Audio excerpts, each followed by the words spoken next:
MAGA Mike Johnson, the Republican Speaker of the House, has abandoned Washington, D.C. yet again. He has thrown the House of Representatives into recess.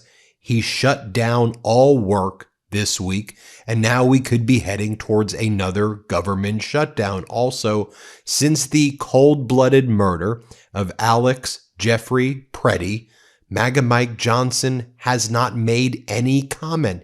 He's fled Washington, D.C., and it's critical that the House of Representatives be in session because in the Senate right now, there is no way, as of right now, the Department of Homeland Security is getting any additional funding for ICE or Border Patrol after the cold-blooded murder of Alex Preddy. The Democrats have made it clear finally, and we've been talking about this over and over again at the MeidasTouch network, that we believe it is disqualifying if you are a Democrat and voting to in any way give more money to ICE. ICE and Border Patrol should be abolished and they should be prosecuted.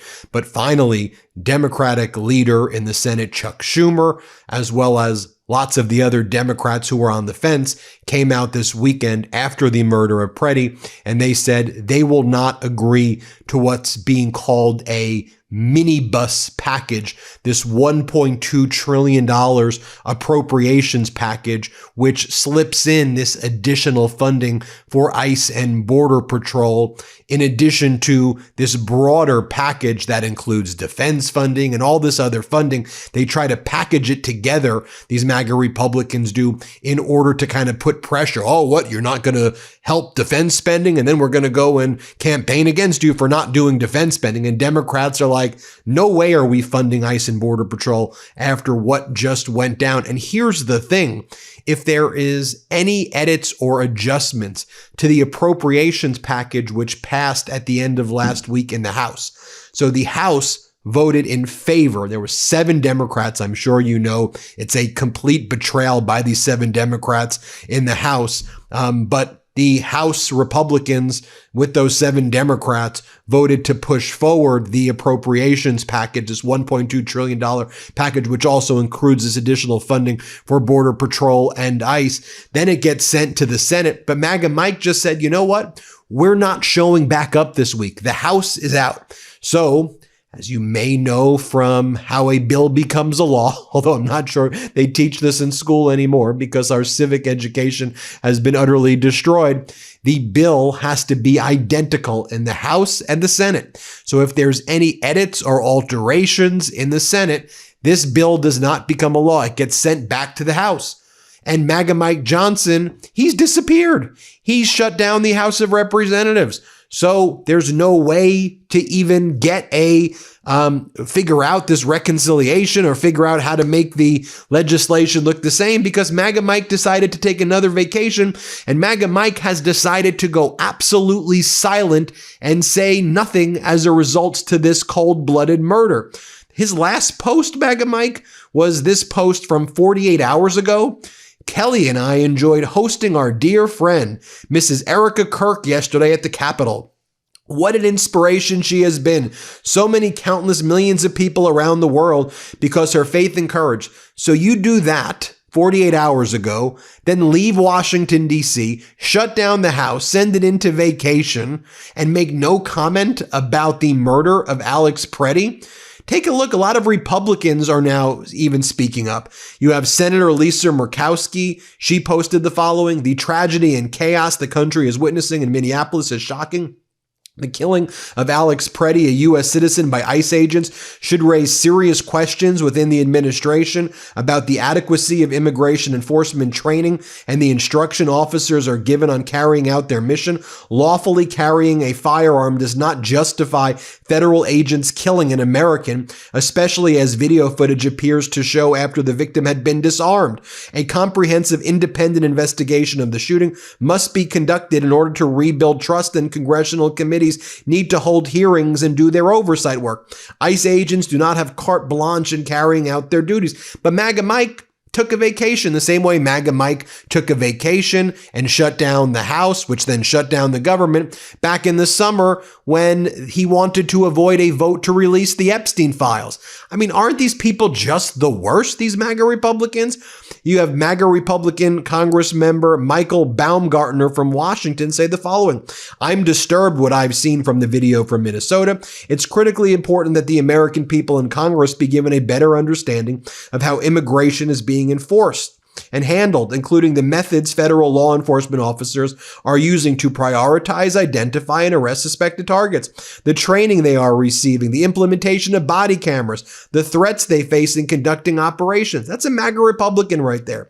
You have Republican Senator Bill Cassidy saying, "The events in Minneapolis are incredibly disturbing. The credibility of ICE and DHS are at stake. There must be a full joint federal and state investigation.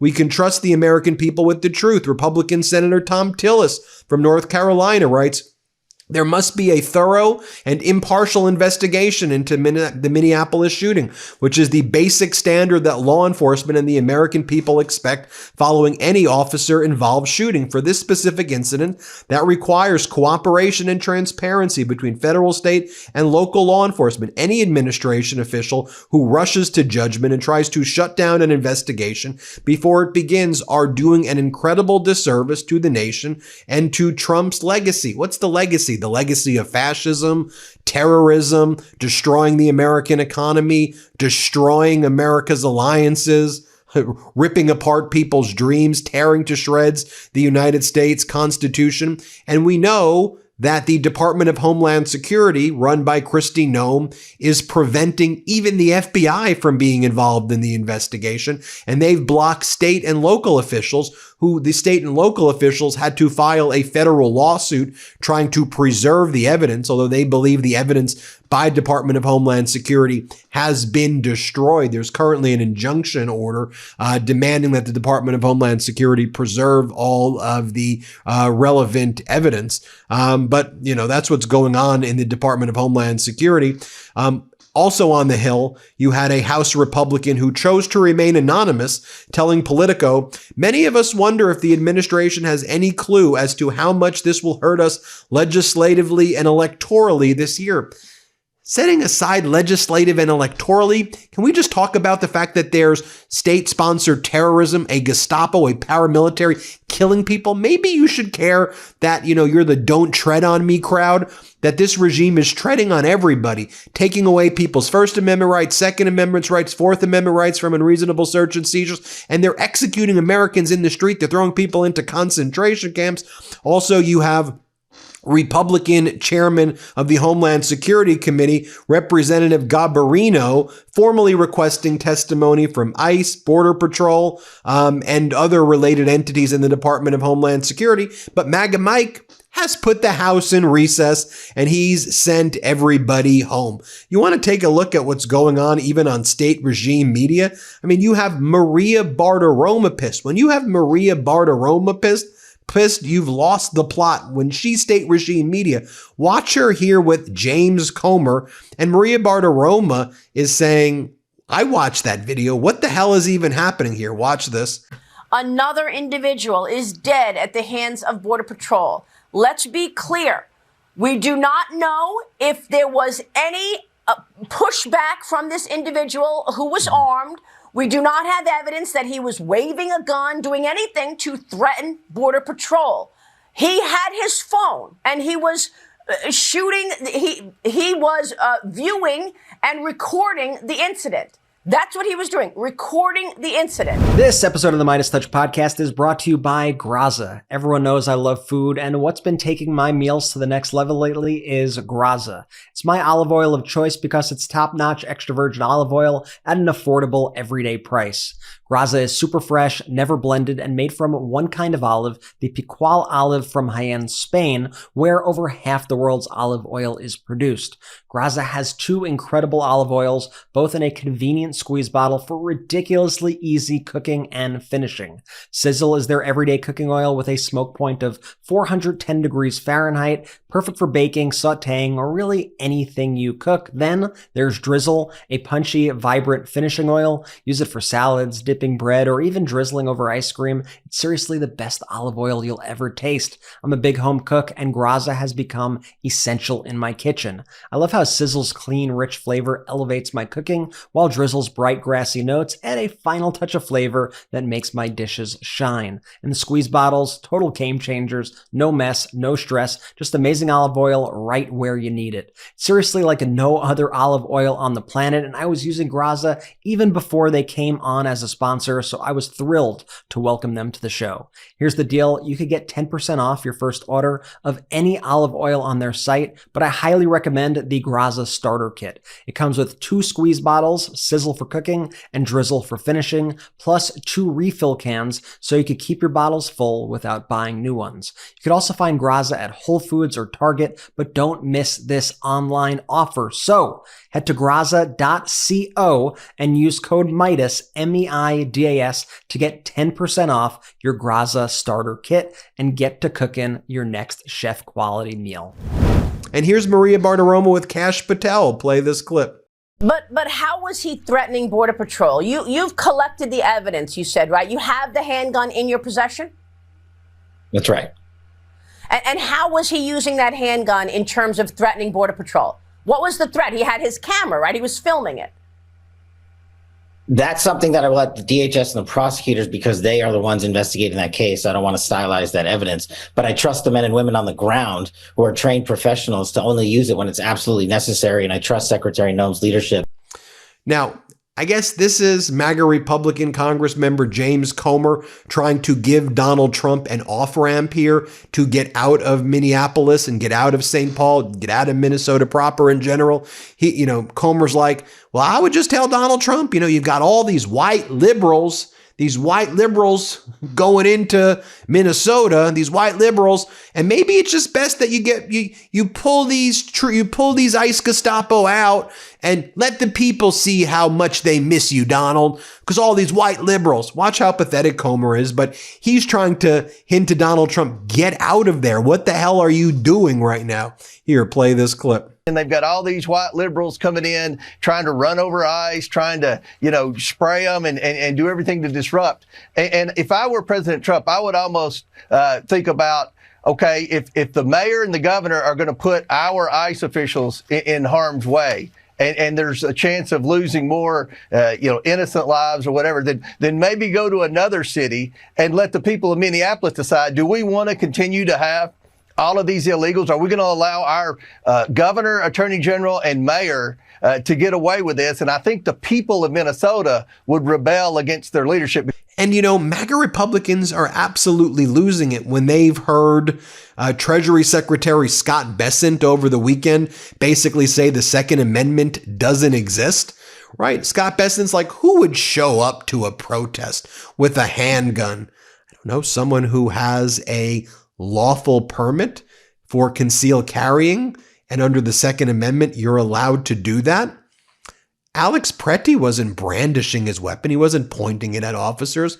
Watch Donald Trump's Treasury Secretary say the Second Amendment doesn't exist. Here, play this clip. I am sorry that this gentleman is dead, but he did bring a 9mm semi-automatic weapon with 2 cartridges to what was supposed to be a peaceful protest. I think that there are a lot of paid agitators who are ginning things up, and the governor has not done a good job at tamping this down. Yeah. I mean, as you know, he was an ICU nurse, worked for the Veterans Administration, and there's no evidence that he brandished the gun whatsoever. In fact, it appears that he was disarmed before he brought a gun. Have you ever gone to a protest, Jonathan? I mean, we do have a Second Amendment in this country that... Jonathan, have you ever gone to a protest? I mean... have you gone to a protest? I mean, no, actually, as a reporter covering it. Okay, I've been to a protest. Yeah. Guess what? I didn't bring a gun. I brought a billboard. Okay, Secretary Bessent, thank you. And then you had Kristi Noem when she was asked about all of this. Kristi Noem was asked, did he brandish a gun? And here's what Kristi Noem had to say. Here, play this clip. Thank you so much for doing this, and would welcome also any other guidance from Chief Scott. Did the 37-year-old who had a license to carry, did he brandish a gun? And at what point did law enforcement retrieve the gun and also the magazines from him? Can you offer clarity on this where individual showed up to impede a law enforcement operation and assaulted our officers? They responded according to their training and took action to defend the officer's life and those of the public around him. And I don't know of any peaceful protester that shows up with a gun and ammunition rather than a sign. This is a violent riot when you have someone showing up with weapons and are using them to assault law enforcement officers. Really? She said, I don't know of any peaceful protesters that show up with the gun. It's just interesting. Take a look at what Kristi Noem said back on April 25th, 2013, when she was a member of Congress. Play this clip. Because I wanted to talk about how the Constitution guarantees us the individual's right to keep and bear arms. And that's why I strongly support the Second Amendment. This right isn't abstract to me. It's part of my family's heritage and it's my state's culture. I'm a gun owner, a member of the Congressional Sportsmen's Caucus. I'll continue to fight and defend this right for the people of South Dakota and for our way of life. You know, the Second Amendment has been described in many different ways over the years, but some of those are such as it is there to support our natural rights of self-defense. It's there for resistance of oppression. It even was described as a civic duty to act in concert to defense in the defense of the state. These are all reasons that we need to make sure that we're continuously talking about the benefits of this right, what it means to mothers and fathers who are protecting their families, and what it means to us growing up in a country where people sacrificed, bled, and died to protect the rights that we have. Or why don't we even look at Kristi Noem's 2023 NRA speech? Play this clip. And a White House that is so hell-bent on grabbing power and control of your life, they will do anything and not stop at absolutely nothing to take it away. They will even take away your last tool of defense. The Second Amendment is about deterrence. It's about ensuring the government respects the rights and the liberty of citizens. A well-regulated militia being necessary to the security of a free state, the right of a people to keep and bear arms shall not be infringed. And now I got to give a shout out to Democratic Congress member Kassar. You've seen him many times here on the MeidasTouch network. And here he talks about what needs to be the Democrats' non-negotiables when it comes to providing any additional funding for the DHS appropriations minibus package. Here, play this clip. What I think we've all seen is that folks watching at home's voices have been heard. Until just recently, it seemed like that ICE funding bill was going to make it through the Senate. But thankfully, Senate Democrats are saying, no, we cannot leave ICE and Trump's mass deportation machine in place. And so now we need to ask our senators before they send the bill back to the House, in my view, for at least 5 non-negotiables. First, pull ICE and CBP out of Minneapolis. No more of this in Minneapolis or other American cities. 2, the masks need to come off. 3, no more arresting and deporting U.S. citizens. 4, a full and thorough investigation of the killing of Miss Good and Mr. Preddy. And number 5, we've got to end these indiscriminate arrest quotas and warrantless arrests and searches. This is the kind of things that all Americans should be able to agree on and all senators should insist on in this bill. So the status right now is Senate is in session. MAGA Mike goes on vacation, shuts down the House. So we'll see what the Senate does this week. Pay attention there. But if the Senate makes any alterations to the minibus, as it's called, the appropriations package that was passed in the House, it has to go back to the House. The House is shut down right now. So it seems like you're heading towards a shutdown. Now, even if the Senate tries to, extract or remove from its bill the Department of Homeland Security funding to try to get all the other funding through, it still has to go back to the House. And MAGA Mike has shut it down. I mean, just how pathetic is do your job, just show up to the House. And now the American people are going to have to deal with another shutdown. This whole MAGA Republican apparatus is just so utterly pathetic. Do you see why Donald Trump's businesses have gone bankrupt so frequently? I think you see it right here. Anyway, Thanks for watching. Please hit subscribe. You may think you're subscribed to this YouTube channel, but you may not actually be subscribed. Turn your notifications on. Just double check that you're subscribed. Thanks for watching and have a good one. Love this video? Support independent media and unlock exclusive content, ad-free videos, and custom emojis by becoming a paid member of our YouTube channel today. You can also gift memberships to others. Let's keep growing together.